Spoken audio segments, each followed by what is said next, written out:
It's a tremendous privilege to be here again, to learn Divrei Torah.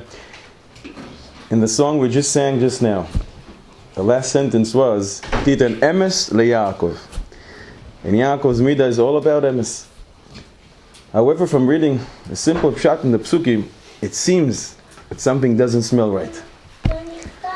Last week, we see Yaakov Avinu, and the way he encounters, the way he tries to get the Bechoira, the firstborn rights from his brother, it doesn't smell like it's ultimate emes.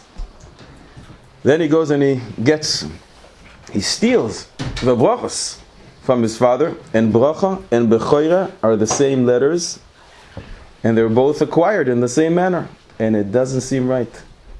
And this week, the way he conducts himself in business with Lavan, again, where is this emes expressed?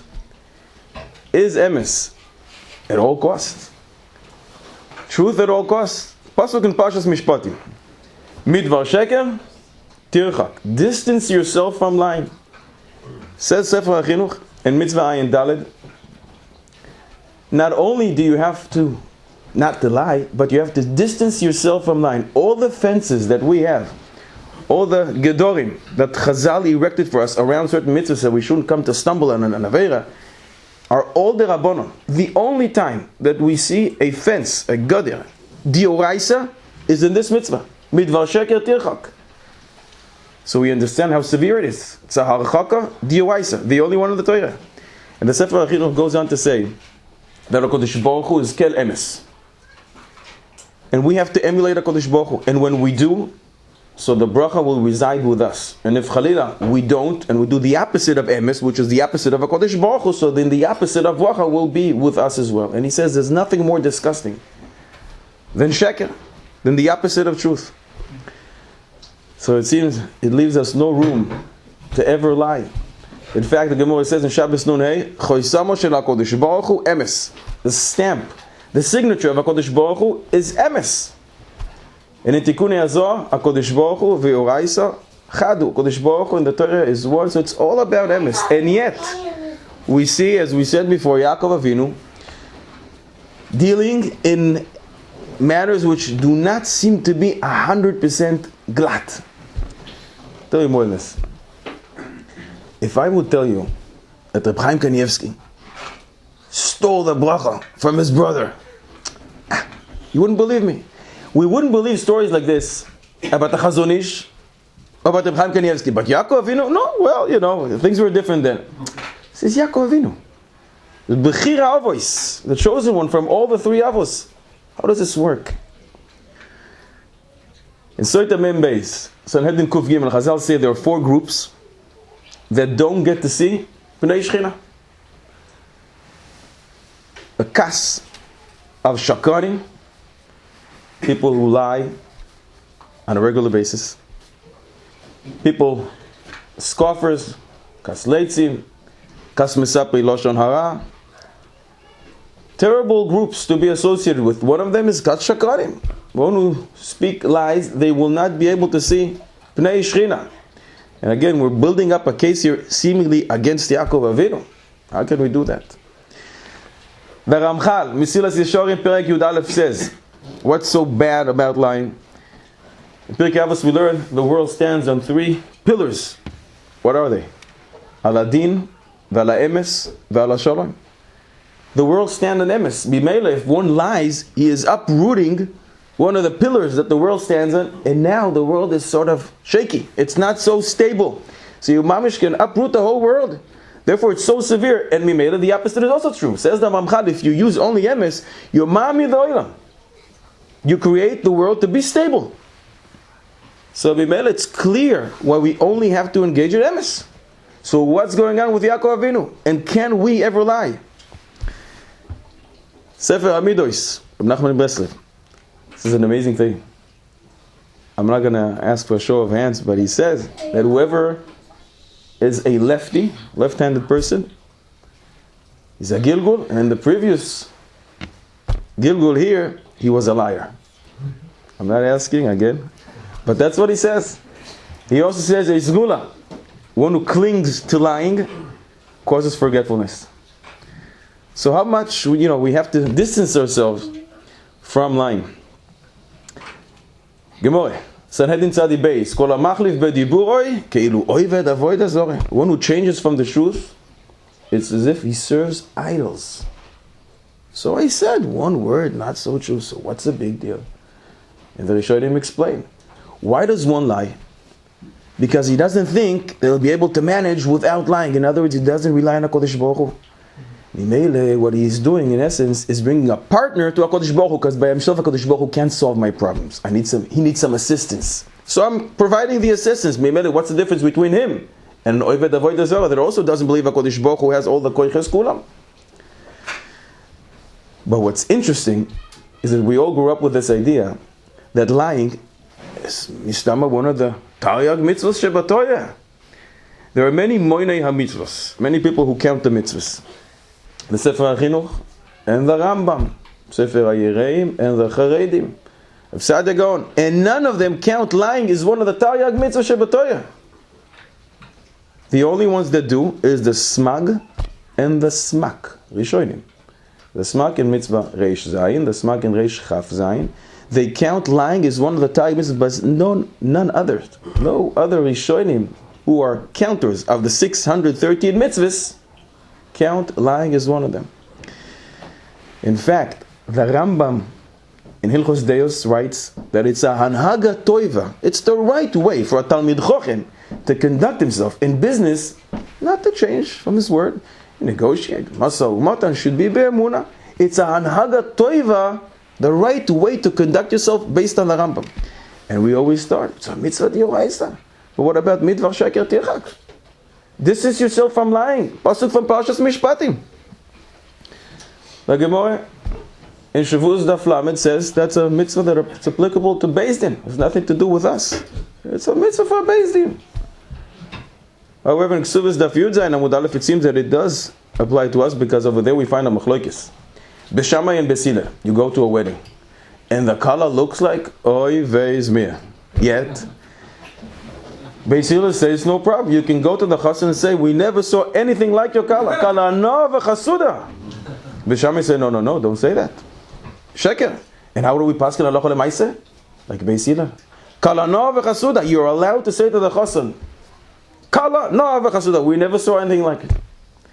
This comes from the same pasuk. Midvar sheker tirchak. So after building a case against Yaakov, we saw so many different things. He has associates. Avraham Avinu, grandfather. Imrina achoy siat. Please, he says to his wife Sarah, tell them you're my sister. She wasn't his sister. Yitzchak Avinu, follow suit. Say you're my sister.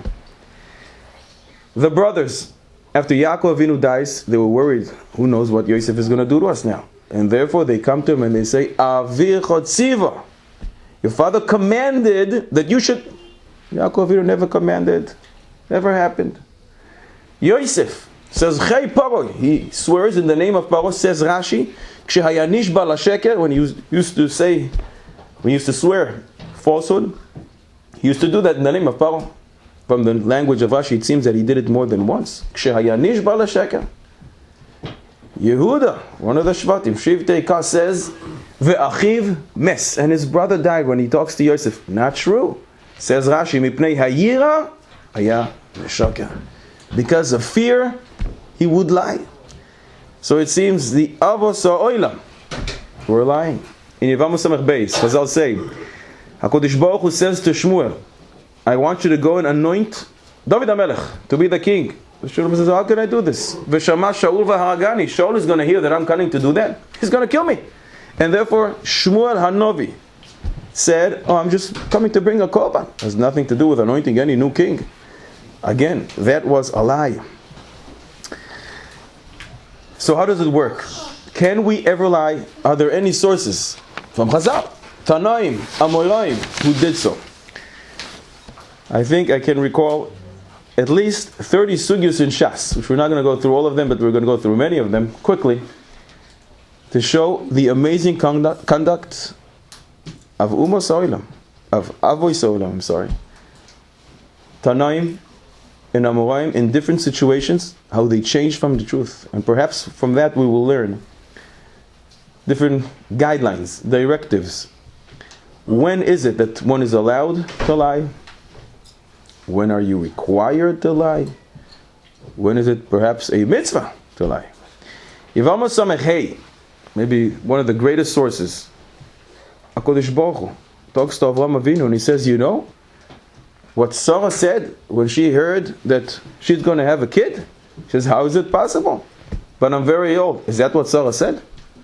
Sarah said, my husband is old. But HaKadosh Baruch Hu changed from the words of Sarah to make sure there's peace in the house. Which is an amazing thing if you think about it.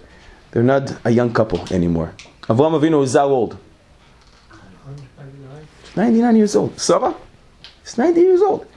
Does it make a difference if he would hear that his wife thinks that he is old? He is old. And he knows that he's old. What's the big deal? You see how sensitive one has to be. Even when you're old, to your spouse, to make sure she doesn't hear from you that, yes, I think you're old. But in any event, HaKadosh Baruch Hu changed to make sure there is peace in the home. You see from here, Godol HaShalom, HaKadosh Baruch Hu Shina. How great is peace that HaKadosh Baruch Hu himself decided to change from the truth to create peace. Yevamos Samech Vav. Yevamos Samech Gimel, sorry. Rav had a special wife. When he would ask her to make for him chicken soup, so she would make vegetable soup. And when he would ask her to make vegetable soup, she would make chicken soup. Whatever he asked, she did the opposite. And this went on for a long time. His son, Reb Chia, picked up on this. So what did he do? When he knew his father wanted something, so he said to his mother, Daddy wants exactly the opposite. He says, you know, Daddy just told me he would like to have chicken soup tonight when he wanted vegetable soup. And it worked. Because she wanted to do the opposite of what he really wanted. So after a few days, Rav says to his son, you know, I don't know what happened to your mother. She's doing great these days. Baruch Hashem, I'm getting exactly what I wanted. Reb Chia says, Daddy, I'll tell you what it is. I just switch around. What you want? I say the opposite. He says, oh, you're something else. But you know, don't keep doing it. Says the Maharsha, it's right to lie for the honor of your father. However, don't do this because you're going to get used to lying. And that's not good. It's going to become part of you to lie. And then you're going to lie elsewhere when you're not allowed to lie. And therefore Rav says, even though it's working well for me, Baruch Hashem, I'm finally getting what I want to eat. Don't do it. Because it's going to get you used to lying. And we don't want that. Yevamos Kuf Vav. Rav Papa had a case of a guy who just died. No children. So we have to perform Yibum on his wife. The brother-in-law either has to be Miyabim her or do a Chlitza. This woman was a very distinguished woman. Very special. And she was out of this guy's league. This guy wasn't shaykh that he's going to get married to her. But he wanted to get married to her. Bistama, he wanted the money. So Rav Papa says to him, listen, it's not shaykh that you should get married to her. Do the Chlitza. The guy says, no, I want to marry her. And Rav Papa tries to convince him, I think you should do the Chalitza. He says, no, I want to marry her. It's a mitzvah in the Torah. Rav Papa says, you know what? If you do the Chalitza, I'm going to give you 200 zuz. 200 zuz is a lot of money. How do I know? Because on Leila Seder, what's the last thing we did on Leila Seder? Chad Gadyo, Chad Gadyo. What's a Gadya? A Gdi, a lamb. How much did the father buy the lamb for? 2 zuzim. So how many lambs can you buy with 200 zuzim? That's a lot of money. How much does the lamb cost today, do you know? Maybe $500? We're talking an annual salary. 200 zuz is an annual salary. And therefore my papa told him, if you're going to do the chalitza, I'll give you 200 zuz. And the guy says, really? He says, yeah. He says, great. And he did the chalitza. And after he finished doing the chalitza, he says to Papa, where's the money? He says, what money? Meshate ani bach. That's the Gemara says. I was kidding. I was fooling you. Never intended to give you $1. I wanted to cause you to do the right thing. It's a mitzvah for you to do the chalitza. And therefore I promised you 200 zuz. I never intended to pay you. The same page, the Gemara says another ma'aseh. A guy was running away from jail. And he gets to the river. And he needs to cross. There's a taxi, boat, a guy is sitting there, and he's eating his lunch. And the guy says, do me a favor, can you take me to the other side? He says, sure, come back in an hour. I'm having my bagel now. He says, no, I gotta go right now. He says, I just told you, I'm eating my lunch now. Come back in an hour. You don't understand. They're running after me. I need to get to the other side right now. He says, I just told you, I'm eating now. He says, tell me, how much do you normally charge to go from one side of the road to the other? It's a 2-minute ride. He says, charge $10. He says, $10? I'll give you $10,000 now get me there. He says, $10,000? He takes the bagel, throws it to the water, hop in!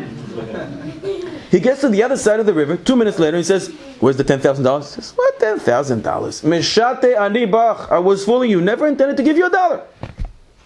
You see that you can lie. You can lie to make the person do the right thing with Rav Papa. You can lie because they're chasing after you and who knows what's going to happen. You can lie to save yourself. As we saw with the Avos HaKadoshim, with Avraham, with Yitzchak, with Yehuda, with the brothers. The Gemara says that Talmid Chochem is allowed to change from the truth in 3 areas. B'masechta, b'puraya, b'ushpiza. What is Masechta? They come to a Talmid Chochem and they say, do you know Masechet Zvachim? Zvachim? Zvachim. I know Zvachim. Zvachim. It's very complicated stuff. Korbanos. The truth is, he knows it by heart. You can wake him up at 3 o'clock in the morning and he'll quote you everything. So why is he doing that? It's news. Anova. He's humble. He doesn't want people to know that he knows the entire Shas. Zvachim, I don't know Zvachim. Says the Gemara, it's kosher. A Talmid Chochem is allowed to change. Bepuraya. What's Puraya? Machlokes Rashi and Tosfos how to understand it. Tosfos says 2 terutzim. What is Puraya? What does it mean? If they ask a person, we're only going to deal with the second answer of Tosfos. They ask him, we saw that you were late for a minyan this morning. You came at 10 o'clock. What happened? We started at 8. No. You know what happened last night? I was home and then I had to wait for the cable company and then the phone. And the truth is, that's not what happened. He was with his wife and then he had to go to the mikveh in the morning, but it's not right to speak about it. The Maharsha explains differently. Puraya is the language of Purim. Remember Megillah Daf Zayin, the Gemara says, Omar Rava, Chayav Inish, Levesume Bepuraya, Adelo Yada. One has to drink on Purim so much so that he doesn't know the difference between curses Haman and blesses Mordechai. So when they asked the Talmid Chochem, so did you drink yesterday at Purim? You know how much I drank? 5 bottles I finished. The truth is, he doesn't even like wine. But people are going to say, what? You're not Mekayim? What Rava said? One has to get drunk on Purim, so one is allowed to lie at Talmid Chochem in order to make sure people understand. He does the mitzvahs just like as Chazal instructed us. Beushpiza. The last thing that Talmid Chochem is allowed to change from the What is Ushpiza? Rashi explains. You're hosted on Shabbos by the Kohen family. You had a great time. The greatest time. The best food. Then you go back to your town on Sunday and they ask you, so how was it? So, it's fine. The truth is, it was unbelievable. But instead of saying unbelievable, you're allowed to say, it was okay. Why are you doing that? Says Rashi. Because if you're going to say it was unbelievable, never saw anything like it, the food, it kept coming more and more. Everybody's going to want to come to the Koyans for next Shabbos. And it's going to cause a tremendous imposition. Therefore, you're allowed to change from the truth to prevent the Koyans from having hundreds of people coming every Shabbos. Kafachaim, in many of his Svarim, says a different interpretation. Pilei ploim. What's Ushpiza? You want to bring a guest in for Shabbos. Your wife doesn't want. You're allowed to lie to your wife and to tell her, I have a big business deal with this guy on Monday. I think it'll be very good for us if he comes for Shabbos. It'll be better for business. Your wife says, okay, fine. Can't argue about that. You have no business with this guy, no shaykhus with him, but you want to fulfill the mitzvah of Hachnas HaSorchim. Chazal say in Shabbos Kuf Chav Zayin, Gedoyla Hachnas HaSorchim, and it is greater to receive the guest than Hakbalos Pnei Shechina. Then to receive HaKadosh Baruch Hu, to be talking with HaKadosh Baruch Hu. We learned it from Avraham Avinu in Parshas Vayera just a few weeks ago. Pilei ploim. One is allowed to change from the truth for these areas. But Metzia Ayin Hey Amud Beis. You hire a worker for a very time-sensitive matter. It used to be in the old days, everybody used to soak their wool to dye it. And this is a very time-sensitive matter. It has to be for certain hours in the big barrel. And if you stop in the middle, a big loss on your hands.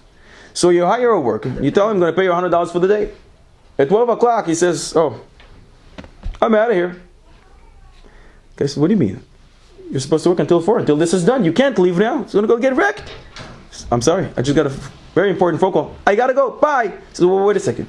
If you stay, instead of $100 that I promised you, I'm going to give you $400. But don't leave. It's $400. I'm staying. I'll stay even until tomorrow. He stays until 4 o'clock. And then he says, where's the 400? I says, are you kidding? 400? Here's the 100 that I promised you. And have a nice life. You're allowed to do that. To save yourself from damage that this guy would incur. Rabbi Yosef Zecher Tzadik Livrocha was asked by a little kid, what's worse, to lie or to lose a little money?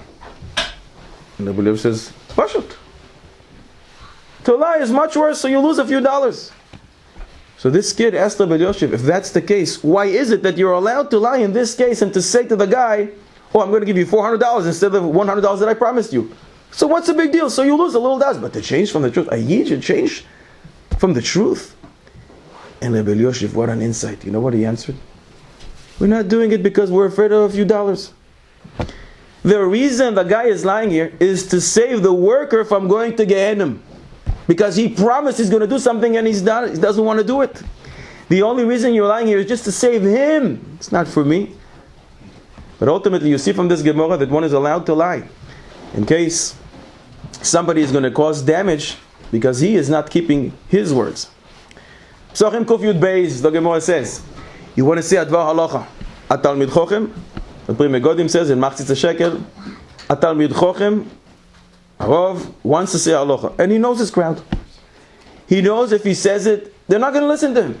He's allowed to say, last week I went to Reb Chaim Kanievsky, and I heard it from him. Reb Chaim told me this and this is the halacha. If you say it in the name of a Adam Gadol, he knows that they will accept. He's allowed to lie. He never met Reb Chaim Kanievsky. However, he's allowed to lie in order to make sure that people will listen to his halacha. This is not a blanket heter for everybody to use. It's only for a Talmid Chochem. Poisek halachos. That's the Machzitz Shekel says. Baba Basra Kuf Lamed Dalet. We learn about Rabbi Yochanan. Rabbi Yochanan, the Gemara says, knew everything there is to know. So much so, he even knew the Sichas Hadikolim. I don't know if you're aware of it, but the palm trees outside, they actually speak to each other. I'm not a mumche in that. Rabbi Yochanan did. Rabbi Yochanan knew Sichas HaSheidim. The demons, when they speak, Rabbi Yochanan knew what they were saying. He knew it all. I'm not talking about Torah Shebichsav, Torah Sheba'apeh. Pashut. He knew everything around. And yet, we find many places that Rabbi Yochanan was asking questions to the Talmidim, and he said, I don't know, what is the halacha regarding this matter? Rabbi Yochanan doesn't know. Rabbi Yochanan knows everything. Why did he do this? He lied. Lechaded es Talmidim, to sharpen his students. They should know, the Rebbe doesn't know. It's going to give him extra motivation. We find it in many places in Shas. Not just Rabbi Yochanan, others did this as well. And in fact, the Rambam rules halacha lemaaseh. In Hilchos Talmud Torah says the Rambam, it is the appropriate thing for a Rebbe to do to his Talmidim, to sharpen them by saying certain things which are not true, to check if they know their stuff or not, to make sure they're not sleeping in the middle of the class. He should check their knowledge by changing from the truth. That is what the Rambam paskins halacha lemaaseh. Sanhedrin Yud Aleph Amud Aleph, 3 maises back to back in the Gemara. Rabban Gamliel called 7 Tanaim to come up to his attic. They wanted to discuss a very important issue. Ibu HaChodesh. But instead of 7, 8 came. And Rabban Gamliel said, who is the 8th person that came without permission? Very embarrassing situation. Shmuel HaKotan stood up and left. In essence saying, it was me. This is a lie with a maaseh. Right after that, the Gemara says, Rebbe was giving a shir, and the smell, somebody ate just too much garlic 5 minutes before. So Rebbe asks, who is it that ate the garlic? We can't continue this way.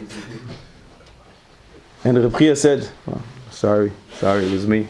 And he leaves the shul. Was it him? It wasn't him. But he didn't want to cause embarrassment to the person who really ate the garlic. 2 seconds later in the Gemara, a lady comes in to the Beis Medrash of Reb Meir, and she says, you know what happened last night? One of your students was mekadesh me bebiyah, in one of the 3 ways you can acquire a woman. Very embarrassing. Reb Meir the Tana wrote a get for her, as if saying it was me.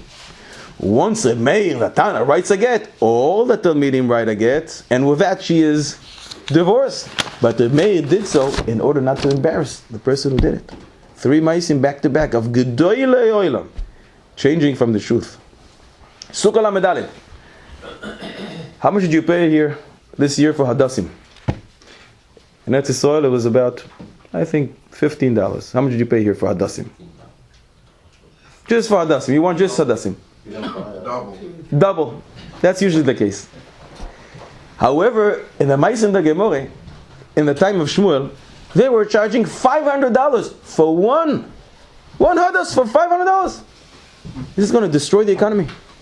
And therefore, Shmuel said, he went to the merchants in the market and he says, if you're going to continue this, I'm going to tell everybody that the halacha is like Rab Tarfon, who says, Hadas in Ktumois. If the head is split, there is no head to the Hadas. It's kosher. It's not true. That's not how we paskin. But I'm going to say this to everybody because you can get a dime a dozen. And they heard that, so, whoa, okay, fine. And they dropped it back down to $15. You see, to prevent extortion, you're allowed to lie. Nedorim Chav Beis, the Gemara says, Ula went to Eretz Yisrael. On the way, he was traveling with 2 people from a place called Beis Chozai. And they started arguing. And one of them stood up, took a knife, and shechted his friend. And then he goes to Ula and he says, did I do good? Ula says, excellent. And then Ula adds, in other words, check that he makes sure that he's really dead. But then Ula didn't feel comfortable with what he did. So when he got there, so he went to Rabbi Yochanan and he said, did I do good? And Rabbi Yochanan says, you did very good. You saved yourself. Who knows what this guy would have done if you would have said, Mishege, you shechted your friend? You did very good. So Ula lied in order to save himself. The same Maseches Nedorim. Chav Zayin. The Goyim are coming. And we're afraid that they're going to take too much taxes. We're allowed to say, Avdei de Nura Anan. We are slaves of the fire. The Goyim worship the fire. We're allowed to say, we're also slaves of the fire. Inside we're thinking, what fire? HaKadosh Baruch Hu, who is compared to fire. Shene'emar, Halo Hashem Elokecha esh oich lahu. HaKadosh Baruch Hu is compared to fire. In the Yirmiyahu, the Navi says, Halo kod dvari ka'esh ne'um Hashem. The words of Hashem are like fire. So we can think, we are slaves to HaKadosh Baruch Hu. Let them think what they want to think. One is allowed to cause Genevas Das, to be saved from monetary loss. Yerushalmi in Sanhedrin Daf Yud Zayin, the Gemara says, if you hide 2 edim, and then you come to your friend and says, so what about that $100 that you owe me? So, oh yeah, Mitzvah Hashem, next week I'll give you. And you just admitted. And then later you'll take those 2 edim, and you'll take him to court, and you'll say, you admitted in front of 2 edim. That's gornisht, said the Gemara.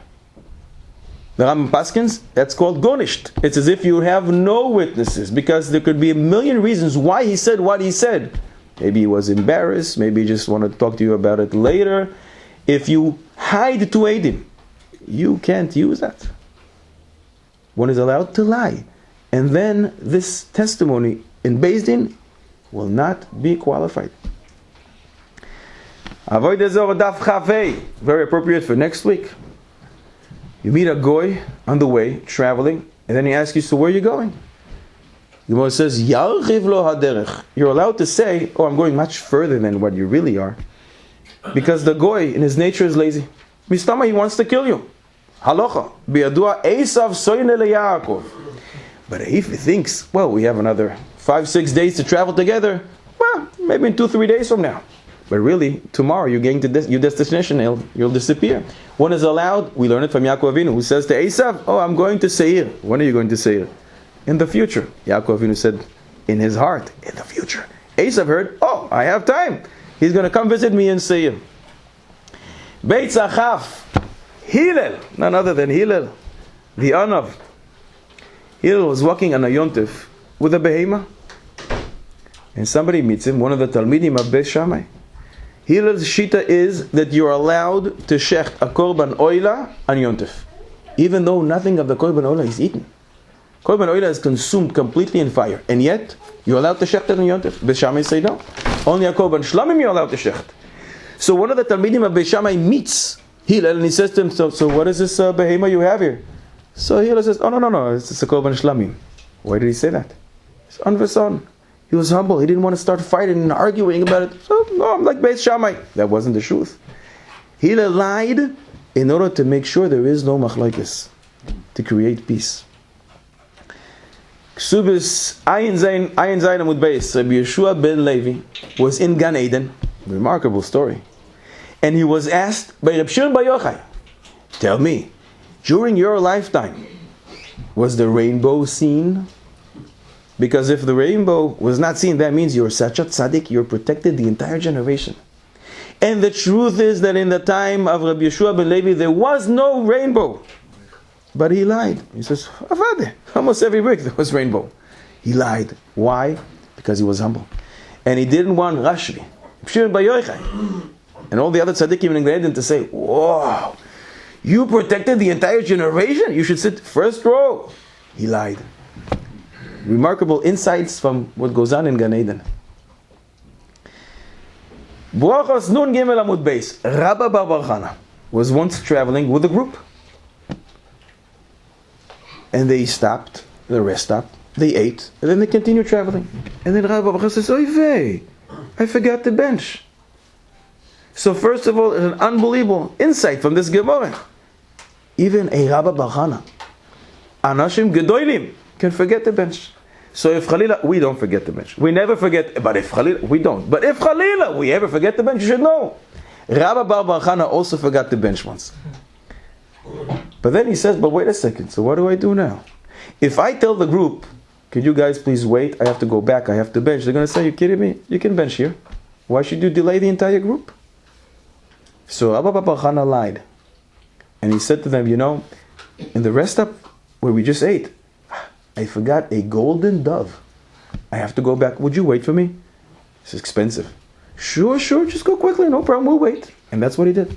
He went back, he benched, but since this is Rabba bar Chana, HaKadosh Baruch Hu made a miracle. And he found a golden dove. But he lied. The Pnei Menachem says he didn't lie. Says the Pnei Menachem, you know what he did? When Rabba bar Chana looks at the benching, because a Muslim, mitzvah d'oraisa, says, wow, you know how valuable this is to me? A golden dove, maybe even more. So the truth is, he was just expressing the value of benching in a language that they can understand. But the Pashtus, he changed from the truth. Why? To do a mitzvah. To thank HaKadosh Baruch Hu for the food he just ate. Shabbos Kuf Chav Tes, it was a minhag, it was a common practice, the old times, to do bloodletting. It was very healthy. The Gemara says, on the day that you do that, you must eat. It's very dangerous if you don't. You just lost a lot of blood. But what should a person do if he doesn't have money to buy food? Says Gemara, no problem, I'll tell you what you do. Rav Nachman said to all the students, on the day that you're going to do bloodletting, tell your wives, I'm coming for lunch. The wife is going to hear, I'm coming for lunch. They're going to create a big feast. He never intended to come. But he did. He said that to the students, so they should lie to their wives for health reasons. The Gemara says if a person doesn't have enough money to buy any food now, what should he do? Take a worn out coin that people don't use anymore and go to the first store and ask, can I drink some wine? He says, sure. You drink a little wine and they say, here. You give him the coin. He says, we don't want to accept this. Sorry. This is an old coin. We don't use this anymore. Oh, I'm so sorry. I didn't realize. Sorry. Go to the next store and do the same. The Gemara says you're allowed to do this to 7 stores until you drink enough of a revis. It's dangerous otherwise. You're allowed to lie. Bilay ploy. Mishnah Bura. Simin Tafkuf Samechei says, one is fasting. Why is he fasting? It's not one of the 6 fasts on the calendar. Because he's a tzaddik. He wants to fast for kaparos avonos, for different reasons. And they ask him, you fasting today? You look a little pale. I'm fasting. I just had a gigantic meal. I just don't feel one. You're allowed to lie, so people will assume this guy is normal. He doesn't want to be perceived as the tzaddik that he really is. Says the Mishnah Bura, it is the right thing to do. It's the right thing to do. It's not just a heter b'diavad. It's the right thing to do. Nobody needs to know. You're a big tzaddik and you fast almost every week. There are many, many sources. We're not going to go through all of them. There are many sources in Shas. Tanaim and Amoraim seem to be lying all over the place.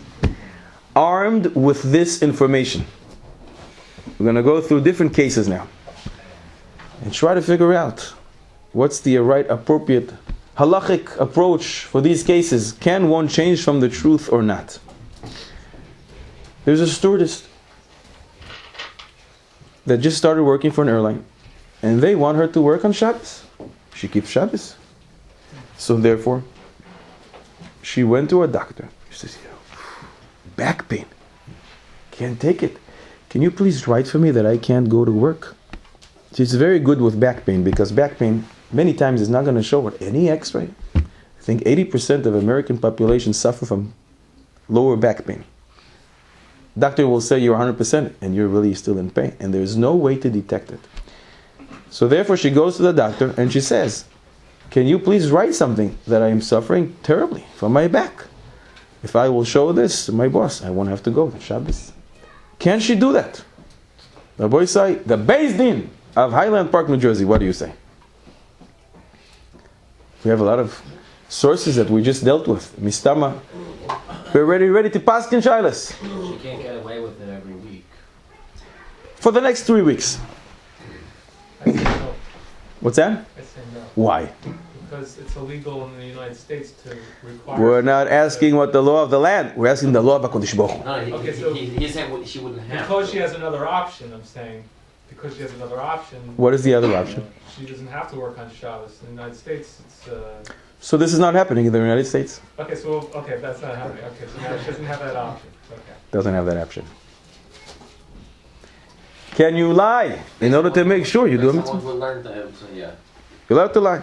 It's a mitzvah. It's not just a mitzvah, it's Shabbos. You know what's going to happen when she lies about this? Not only will she exempt from working, she's actually going to get paid for lying. So not only is she keeping Shabbos, now she's getting paid for not working because she found a way out by lying. Rabbi Yoshiv Paskind, she's not allowed to lie. Go to your boss and say, I don't work on Shabbos. You like it or not? If you don't like it, I'm out. And go find a different job. If he likes it, great. However, comes the Rav Ovadia Yosef Zecher Tzadik Livroche. What a chiddush. Rav Ovadia says, if you have to work on Chol HaMoed, because your boss tells you have to work, you're allowed to produce a false statement from a doctor saying, this guy is suffering from X, Y, Z, and therefore he can't go to work. Rav Ovadia Paskins is halacha l'maaseh, because he is doing something wrong. This is in Israel, not here in America by going and employing you. The Yid in Eretz Yisrael, who is employing you and forcing you to work on Chol HaMoed, is doing something very wrong. And therefore you're allowed to lie to get out of it. You're actually helping him not to do the wrong thing as well.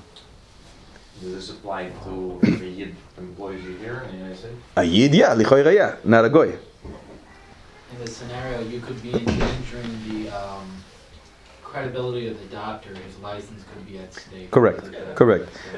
Putting that aside, lichoira, if we were able to do that without compromising the doctor's credibility. Second case, listen to a The guy Maisa. in Israel is going to hire somebody else instead of her. Could be, but maybe she is so skilled, so successful in what she does, and it's not worth it for them to lose her. Right. Now, Rabbi Yisrael, listen to a Maisa. A guy in Avrech, is going to get married tonight. So he goes to the photographer and he says, listen, in my wedding, there's going to be many Gedolim. Gedolim Olam are going to come to the wedding. And therefore, I want you to make sure you take the best pictures. It's very important to me. He says, of course, no problem. And Taka, and that wedding came Mamish, Gedolim Olam. Reb Chaim Kanievsky, and Rav Wozner, Reb Nissim Karelitz, and Rav Steinman. All the Gedolim came. The photographer goes home after the wedding, and lo and behold, you remember the old days before digital cameras, when he actually had film, and sometimes it doesn't work. What do you do? But this photographer is very creative. So you know what he did? He took a picture from Reb Chaim Kanievsky in a different wedding that he did, shaking a hand, somebody else, and he put a few pictures that did come out of this chassan shaking his hands. Baruch Hashem, gewaldig. And he gave him a bunch of pictures with all the gedolim, and the chassan is so happy. And it's great. Every time somebody comes to visit the chassan, he says to him, look how happy Reb Chaim Kanievsky is to see me. Look at the smile. And he gives him some simcha. And everything was perfect. He got the money. Baruch Hashem. However, you know what happens Erev Rosh Hashanah? People wake up and they say, did I do good? Tshuva time. And this photographer now comes to ask us a question. Did I do good or not? Do I have to tell the chassan, Chassan, I lied. Here's your money back, give me back the pictures. Or, shouldn't say anything. What's the halacha? What do you say, Rabbi say? The events took place, it's just the equipment failed. So you're kind of putting together the events that actually happened. It's called lying. Reb Chaim Kanievsky was shaking the hand of Reb Elyoshiv, that's why he was smiling. Not because he was shaking the hand of his chassan. But it looks beautiful in the picture. Photoshop. You're allowed to do this or not? You're allowed to? Gnevas das. So what's so wrong about Gnevas das? Is there a problem be going with das? Yeah. It's an unbelievable tosefta. In Bechoros, Perek Zayin, Lacha Gimel, tosefta says, Shiva minei ganavim ba'olam. There's 7 types of ganavim in this world. For instance, one of them, the Tosefta says, you go to buy strawberries. So the guy puts all the beautiful strawberries on the top and all the garbagey ones at the bottom. And you come and you take and you go home and you say, he's called a ganav. Different types of ganavim. And the Tosefta says, the worst of all the 7 is Goinev Das. He is the worst of all the ganavim. We thought, Goinev Das, what did I do? What do you do? The worst from all the ganavim in the world. So you're saying, no good. Puzzle. So does he have to go now to the chassan and say, Chassan, I lied. Here's your money back. Give him back the pictures. The Shaila went to Maran Rav Elyashiv Zecher Tzadik Livrocha. And Rav Elyashiv said, in this case, since it's after the fact, we don't recommend anyone to lie. We don't like it. But after the fact, what did the chassan actually acquire? What did he want from you? He didn't want the physical item called a picture. What he wanted is a memory. And you provided the memory. And therefore, if you're going to tell him now, I lied, you're going to destroy him. You're going to destroy his simcha. And he's going to have no memory left. Leave it alone. Let it be. It's not a heter lechatchila. One is not allowed to do this lechatchila. But after the fact, in this specific situation, said Rav Elyashiv, leave it alone. Don't tell him. Because what you gave him was the memory, and that's exactly what he wanted. And don't destroy his simcha. There was a guy who was leaving shul, a famous shul in Bnei Brak. Perhaps the busiest shul in the world. It's called the Itzkovich. You get a minyan there, any time of day you want. 4 o'clock in the morning, no problem. Place is busy. 2 o'clock in the afternoon, no matter when you go. There's always a minyan. You know the Maisa behind the Itzkovich? Itzkovich was a ger tzedek, and he had no children. So when he died, he decided to donate his house to make it into a shul. And he was zoicher that this shul is the most active shul in the world. There's, I think, 20 different minyanim going on at the same time. 20 different little rooms and shtiblachs. Unbelievable. The busiest shtiblach in the world. So this guy is leaving after davening mincha at Itzkovich. He comes out, he goes to his car, and he sees he's blocked by 3 cabs. So he says to the guys who are standing there, drinking their coffee, can you please move? I have to take out my car. Says, wait a second. What's the rush? Don't you see we're drinking a few minutes? You know what this guy did? He went to the corner, and there's a phone booth there. He goes in. He dials the taxi company. Hi, I live on this and this street. We have a big party here. I need 3 cabs, please. Sure, right away. They get the call. They jump into the cars and they start driving. He goes back. He takes his car out, and they are still honking the horn until now. Did he do good? He did very good. Avid inish dina lenafshe b'makom pseida. He lied. But why did he lie? Because they were damaging him. Time is money. He had a meeting to go to. He asked them politely to move. They didn't want to. Who gave them the right to stand and block his car? This Shiloh went to Rav Zilberstein, Shlita, and he paskin. The guy did very good. Avid inish dina lenafshe, one is allowed to paskin b'makom pseida, when they're causing him damage. I don't know if you've heard of Zion Levi, the chief rabbi of Panama, for 56 years. He just passed away 5 or 6 years ago. Adam Gadol. He was known in the world as a very, very straight, honest man. A word from Zion Levi is worth gold. So listen what happened in Panama. A meshulach from Eretz Yisrael, a guy who collects for yeshivas. Panama is a small Jewish community, but very, very rich. He goes to Rav Zion Levi, this guy from Yerushalayim, and he says to him, I have a lot of cash on me that I collected here. I have $20,000. I don't feel comfortable walking around with $20,000. Would you mind? I'll give you the cash and you write me a check. Sure, no problem. He gives him the cash, and Rav Zion Levi starts writing a check. He starts writing 20,000, and he wants to write who's this for. He says, no, don't write my name. It's for the yeshiva. Write the yeshiva's name. And he did. What did this guy do? He took this check, signed by Rav Zion Levi, the chief rabbi of Panama, and he goes to the next rich guy in Panama, and he says, look, your rabbi just gave me $20,000. So how much are you going to give me? And it worked. The guy gave him, matched $20,000. But then later, this guy found out that the way this guy took out the $20,000 of him wasn't so glatt. Wasn't so straight. This guy is not a thief. He didn't take $1 to his pocket. All the money is going to the yeshiva. But the way he took out the money, not so straight. What do? Can the rich guy get his money back? Or maybe ultimately it's for tzedakah. He wrote a check for $20,000, so what's the difference? How? They took it out of him. Can he get the money back or not? What do you say, Rabbi Say? The question is, should the yeshiva pay back the rich guy? Yeah. The rich guy says, if I would have known this was a scam, and this guy who was not honest, I wouldn't give the money. Does he have the right to say, give me back the money? And the yeshiva would have to give him back the money or I not? think he does. He does. Yeah, because the guy obtained the check by fraud. True. He doesn't know, maybe he doesn't think the yeshiva was so great, he doesn't know, but he figures that the Rav gave the check. Mr. It's a good cause. But ultimately he gave the money for tzedakah. And it's going to tzedakah. So what's the difference how it came out? What does it matter if it's tzedakah? Because he felt, because he felt that he should give that amount because the rabbi gave that amount. And maybe he wouldn't have given it stuck, but maybe he wouldn't have given that amount. It's fraud. It's mama's fraud. A yeshiva shouldn't take money under false pretenses. Right, exactly. If they're a davar shabbat.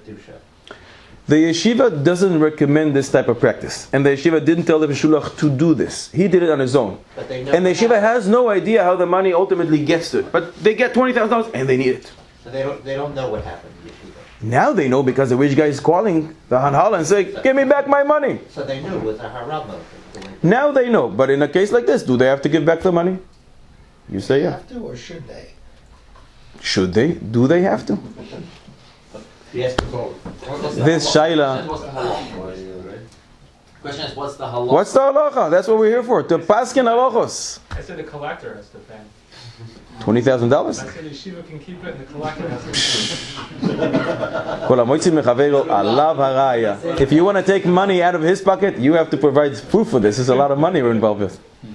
This Shaila went to Maran Rav Elyashiv Zecher Tzadik Livracha, and he said an interesting psak, very interesting. You need to have the shoulders of Rav Elyashiv, which are very wide. They're from here all the way to Yerushalayim. And Rav Elyashiv says like this: I'm choishesh that this guy did not fulfill his obligation for Meiser money. I have this suspicion, and therefore check. If he did fulfill his obligation for Meiser money, he can get the money back, like you said. But if he still didn't, he doesn't get the money back. And again, for this type of psak, you need to be a Rabbi Yosef. Nobody else can provide a psak like this. But interesting insight. Hegdesh Taus Choizer. What does that mean? Hanukkah's coming. In a few weeks, Hanukkah's coming. What happens from the third night by mistake? You light 4 candles. We know you're not allowed to use the Hanukkah candles, but the 4th candle, which was lit by mistake, can I use it? The answer is yes. Hegdesh Taus Choizer. If you magdish something by mistake. In our case, he gave $20,000 by mistake. It's choizer, you can get it back. But Rabbi Yoshev's psak stands. Rabbi Yoshev says, I'm choishesh. He didn't fulfill his meiser obligation yet. And if he really didn't, therefore, anyways, he has to pay $20,000. Keep it. But in the case he did, hegdesh taus choizer, and therefore he gets the money back. What's the premise of that? You can't force somebody to give money? No. Huh? But no, you can't force. But after the fact, keep it. Because ultimately it does go to tzedakah. Nobody is going to misuse this money. The money will go to the yeshiva. Now listen to Ashayla. Do we know if he got the money back in the end? No. We only know what the question is and what the psak. If people actually listen to the psak and apply it, it's up to them. Why the entirety of the 20,000? Why not just his basic miser obligation? For a rich guy like this, the 20,000 doesn't even start the Maisa. We're talking about a big, mega rich guy. Now listen to Shaila. A Rav is asking us. There's a Baal Tshuva, a mourner. The Rav told him, as a mourner, you're not allowed to shave for 30 days. This guy always shaves with a razor. Now after 3.5 weeks, he goes to the Rav and says, when is this 30 days over so I can go back shaving? It's very difficult for me. The Rav has the ability to lie and to say, well, since this year is a leap year, and Rosh Hashanah fell on a Shabbos, and Yom Kippur is on a Monday, and this year it's a little different, and to gain another 5 days, and say to him, the Shloishim will be over not Sunday, and the next Friday. In a case that the guy will never find out, because if he does, it's the biggest Chilul Hashem you can imagine. But in a case he doesn't, are you allowed to lie just to prevent him from doing an Isur Dioraisa of shaving with a razor? Another shayla before we answer this one. A frum cardiologist is asking us. A guy had a heart attack. And therefore the doctor instructed him, for the next 3 months, you can't be with your wife. After 2.5 months, he comes back to the doctor and says, doctor, when is the 3 months over? The doctor can lie and say, listen, I just went over your charts and the file. I think you should wait another month. Why is he doing that? Because this guy, he knows, doesn't keep Taharas HaMishpacha. And every time he's with his wife, it's a chorus. Can the doctor lie? Again, in a case, they will never find out because otherwise the biggest Chilul Hashem. Just to save the person from doing an Isur, can you lie? Armed with all the information we saw before. Can he lie? Another shayla. The Yisrael's Tshuva, the grandson of the Samsoifer. He asks, there's a father who finds it very difficult to get up in the morning. He almost misses Zman Kriyas Shema. He asks, what time is it? And it's really 8 o'clock. 8:30 is Kriyas Shema. So instead of jumping out of bed, he turns around, Vayachalom Vayishon Shenis, and he falls asleep and sleeps again. Then he misses Kriyas Shema. Can we lie to the father? And when he comes up, he wakes up in the morning and he asks, what time is it? I say, oh, it's already 8:28. If it's 8:28, he's going to jump out of bed. Then he'll realize it's really only 7:15. And now he's actually going to make the minyan, he's going to make Kriyas Shema on time. Are you allowed to lie in order to prevent the person from doing an Isur, or to make sure that a person does a mitzvah? The Yisrael's Tshuva paskins on this shala that you are allowed to lie to the father. Ultimately, the father will be happy. The father's problem is just to get out of bed. But once he gets out of bed, he is fine. The Yisrael's Tshuva paskins in this matter. And with that, Mistama, the answer is the same for the other two cases we brought.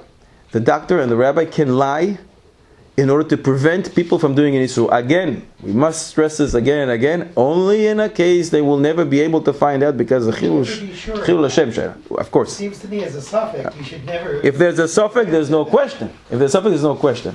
But we're just trying to isolate the case of, are you allowed to lie in order to prevent a person from doing an Isur? There's a source for that. In Gittin Samar Beis, the Kohen is allowed to light on Am Haaretz. Am Haaretz comes to a Kohen and says, can you be mafresh for me Tuma? And the Kohen knows that the Am Haaretz will be metameh this Tuma. He's allowed to tell him, I can separate from you, but once I do, it becomes Tevel. And Amei HaArotzos were very afraid of Tevel. The Kohen is allowed to lie to make sure that the Am Haaretz doesn't do something he's not allowed to do. That's what the Yisrael's Tshuva brings as a source for his psak. So you're allowed to lie to prevent someone doing something as prohibited? Under certain circumstances, if we don't have a Chilul Hashem Shaila, sometimes you're allowed to. This is very common. There's an appeal in Shul. So the Gabbai tells one of the guys, listen, I'm going to start with 150 and you immediately say 300. I know this guy is going to jump to 5. When he does, you say 650. You know the people. The guy in the back yells 650 and then he goes up 800 and 850 and he's already up to 2,000. He's not intending to pay, he doesn't even have $2,000. But he knows that Mr. Kohen here, whatever he says is going to up it by 50. Are you allowed to lie? In order, it's for a mitzvah. The shul needs the money. It's an edel mitzvah, it's another shot. It's not an edel mitzvah because ultimately he's not going to win. The other guy is going to win. For that moment, you said whatever you said. But what if he doesn't win? Does he have to pay? He doesn't have to pay. And the fact is, we know he's not going to win. He knows, because he knows Mr. Kohen. Mr. Kohen needs to win. Are you allowed to lie in order for the shul to gain money? Aboy, say you're allowed to? You're allowed to.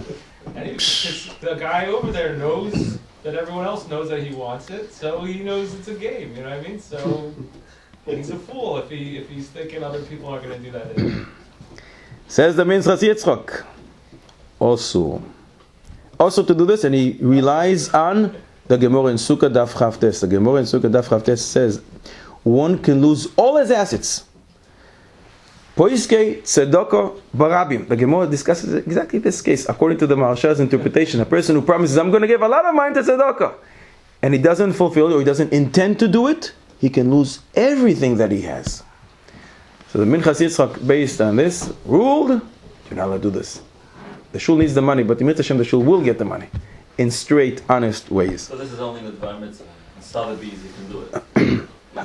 If with bar mitzvah you can't do, how much more so for non-bar mitzvah you can't do it? If you're basing it on that Gemara, then that's because of it's bar mitzvah. Maybe it's not. But we always like to say the truth. Perhaps we thought we can change from the truth here for bar mitzvah. Comes the Gemara and says, you know what, even for a bar mitzvah, you're not allowed to do this. So how much more so for something which is not a bar mitzvah? There's a neighborhood that many robbers. It's mamish, a makkah, a plague. So a guy took a big sign and wrote on the fence, careful, Zehirus, Kelev noshech, I have a big dog and he's going to bite you. When the thief sees this type of a sign, he's not going to want to check if it's true or not. He's just going to move to the next house. But we said before, there's a Gnevas Das. And Gnevas Das is one of the 7 Ganovim. It's the worst. So this guy asks, am I allowed to do this or not? Can he say, there's a dog here? He doesn't even like dogs. There are no dogs here. Can he lie in order to protect himself? What do you say, Rabbi Isai? He's not really, he's not protecting himself exclusively. The thief isn't going to leave the neighborhood. So all he's doing is making the thief target someone else in the neighborhood. So he's endangering. So he's causing the thief to go to Reuven. That's the whole concept of So maybe he should put a big sign, please come in here because I really like my neighbor Reuven and I don't want him to suffer. Should come to me first. Maybe he should write, there are dogs in every yard in this neighborhood. Thief is not such a fool. He's not going to believe that one. Rabbi, so you're allowed to lie in a case like this? Yeah, you're protecting yourself. Oh, You don't know for sure he's going somewhere else. You don't know for sure True. he's going to your room. You don't know for sure he's going to your neighbor, or he can go to a different neighborhood totally. I see nothing wrong with that. what did we say before? Chayecha koidmin. Your life comes before Reuven. I have to protect myself. And therefore you're allowed to. What's the raya l'davar? It's a few rayas l'davar. Baba Kama, Kuf Gimel. The Gemara says a person acquires a field. The custom was, many people did this. He comes to the seller, and the seller says, what should I write? Who does this belong to? Now, what is your name? He says, no. I'm just a shaliach for Reish Galusa. I'm a shaliach for the president. Please write, this field now belongs to President Obama. Why did he do this? Then he gets another star with his name, another contract with his name. Because it was a custom. People buy a field, and then later people come and say, what are you talking about? It's my field, it's not your field, you're a thief. But once they see the name President Obama, nobody's going to want to mess with him. So to protect yourself from future problems, you're allowed to do this. The Gemara says in Yevamos Kuf Tes Vav, a person would have a pushke for tzedakah, but he was afraid thieves are going to come. So he wrote Taf, the letter Taf, on the pushke. Because when a Ganav, yesteryears, even the Ganavim had some respect for Truma. When they see Taf, they say, oh, Truma, we don't touch Truma. They had some respect. One is allowed to do this. Why is he doing it again? To protect yourself. To protect yourself, one is allowed to lie. However, there's a different problem with this. Because in Baba Basra Daf Zayin, the Gemara says, one of the Amoraim had the unbelievable schus that Eliyahu Hanovi came to visit him every day. Until one day, this guy built a base shar, a little corridor, a little type of a butke, a little shack in front of his house. And then Eliyahu Hanovi decided, I'm not coming here again. Why? Because when you build a additional type of a structure to the house, it prevents anim from coming. And if it prevents anim from coming, says Eliyahu Hanavi, I'm not welcomed here anymore. I don't come here anymore. So if you put a big sign, be careful. There's a dog here. The anim are not going to come. And Chazal say in the Midrash, a door that is not open for the anim will be open for the doctor. If you don't want to spend the money for the anim, you'll have to spend the money on the doctor. This is an eitzah. What's our eitzah for this guy? Right. There's a dog here. There's another sign. Anim who want to collect, please ring the bell and I'll come out to you. And then we come out of all the problems. The thief is not going to want to come because he's not going to want to deal with the dog. The anim are still welcome in our house. And therefore maybe Eliyahu Hanavi will come as well. The Sam Sofer says about everything that we discussed today, all the lying, only on something that passed. You can't lie about the future. It's a very, very big yesod. The Sam Sofer continues and says a remarkable thing. He says, stay away from anyone who lies, even Rabbonim. That's his language. You see a rabbi that lies, you stay away. Because as we said before, truth is such a fundamental, such a foundation of the world, and therefore stay away from anyone you see using lies. Psachim Kuf Yud Gimel, the Gemara warns us, and the Gemara says, Hafoch nevelta bashuk velo tipuch bemili. Choose even the most disgusting job, as long as you don't change from your words.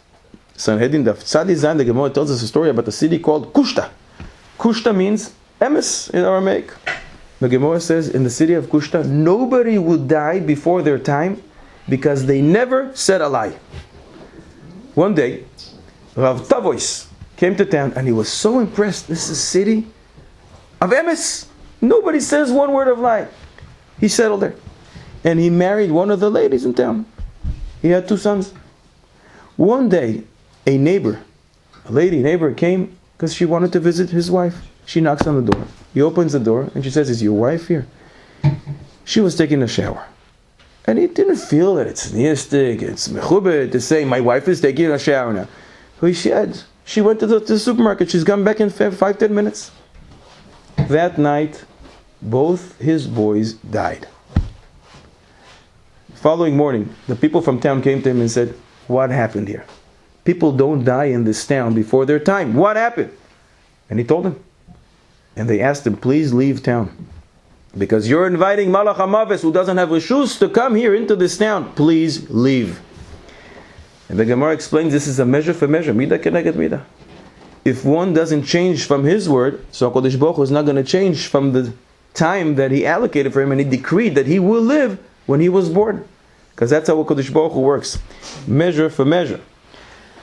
The Sefer Chasidim, Rabbeinu Yehuda, HaChosid, 1,000 years ago, write that if you already have to lie, with all the heterim we just found today, you should do so in a way that can be explained in both ways. Don't do mamash an outright lie. If you say something, say it in a way that can be explained in both ways. As we explained, truth is so fundamental. Perhaps that is the reason you see small children, they don't lie. Because the neshama is so pure. it's still close to its source, and the source comes from emes, as we say, Chosamo shel HaKodesh Baruch Hu, emes HaKodesh Baruch Hu's signature, his stamp is emes, and therefore little children, when they come here to the Olam HaSheker, they don't lie, only until they are surrounded with Sheker, and they learn, and they see things around them, contaminates the neshama, and then they start to lie. So after all the negative things we said about lying, is there anything positive we can... A positive spin. We always like to do a positive spin. Anything good we can say about lying? Maybe, yeah. The Gemara in Sanhedrin Tzad Design appears at the end of Soita as well. The Gemara says, how do you know Mashiach is on his way? Simanim that Mashiach is coming. Inflation will rise, and all kinds of things will happen. One of the things that the Gemara says, Emes tehe ne'ederes. A pasuk from Mishaya, truth will be absent. So perhaps with all the lying that we see around us, no, it's a siman Mashiach is on his way. We started with Yaakov Avinu. We asked certain questions about his behavior. We'll try to finish with Yaakov Avinu. We said the character trait of Yaakov Avinu is Titan Emes leYaakov.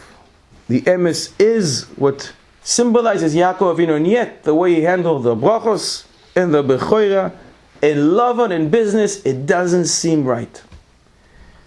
We say there's an unbelievable Rashi. We're going to meet him later in Parshas Vayeshev. When Yaakov Avinu hears what happened to his son Yosef, he says, "Oy vey, what's going to happen to me?" Ered el bni avel she'oila. Rashi explains what is the word she'oila. She'ol is one of the 7 names of Gehenna. Rashi says this is his language. Simen ze masul beyadi mipi hagvura. Says Yaakov Avinu about himself, I had a simen from HaKadosh Baruch Hu himself, that if one of my children will die during my lifetime, I'm not going to Olam Haba, I'm going to Gehenna.